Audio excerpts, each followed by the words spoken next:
All right, go ahead. Yeah. What preparations do you make for a cold weather game like this to try to keep things running smooth for you guys on the sidelines? Yeah, I think for us, first of all, it was great. We asked for it to snow and be super cold in Seattle this week, so we got that nailed.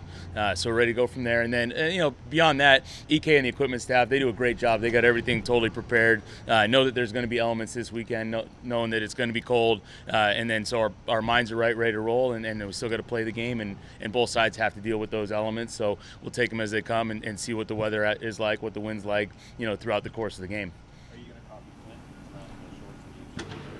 I don't know if I'm going to copy him right there, but I'll be warm myself. I'll be fine.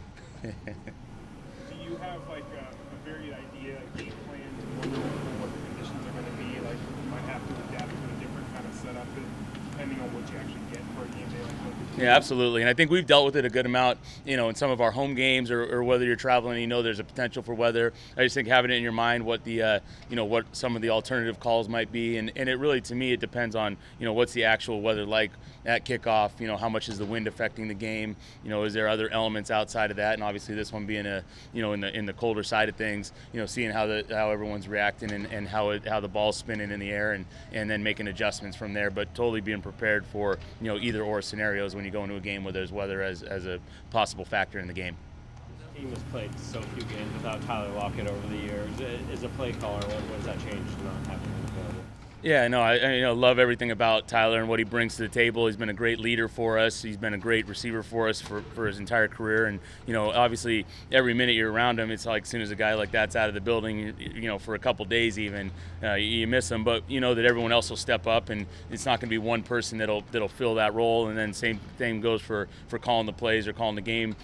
Looking for everybody to step up a little bit more and fill in, from DK to Derek to Marquise, Laquan, all the guys, Penny, that can step up and fill that void that Tyler's left a little bit this week, knowing that it's not just going to be one person, but it'll be a collective effort.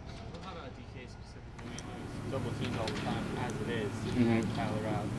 He's your Pro Bowl receiver who I think a lot of people are looking to right now in this situation. How do you view his role in this game?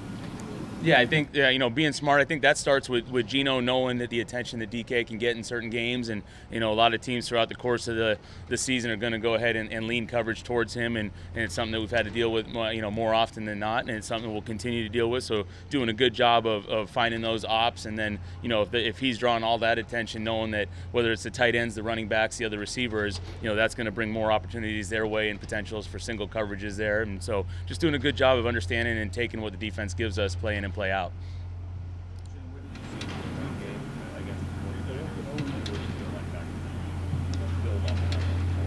Yeah, I think, with the run game starting with me, just keep doing a better job of coaching it and getting things going a little bit more efficiently and sticking with some runs in some certain situations a little bit more from my end. And then, up front, I thought those guys did a good job of being efficient. We didn't have necessarily the huge runs, but, through the course of the game, plenty of those 4- and 5-yard runs, which can keep you on track on offense. I thought, Ken did a good job of lowering his pads and running. And so as we keep working, we'll keep working and credit to San Francisco. That's a heck of a front seven that they have right there, and they did a good job of hitting some of those blocks as they were coming off the ball. But it's something that we're going to keep going back to our basics and keep revisiting each week and looking to improve, and knowing that even looking back and not looking back too far, but just at the end of this past year, 2021 season, looking how we were able to finish the season in the run game, and talking about that finish and closing the circle of our offense, finishing with a good efficient run game, and what that means, especially when you get into some of these colder weather games towards the end of the season.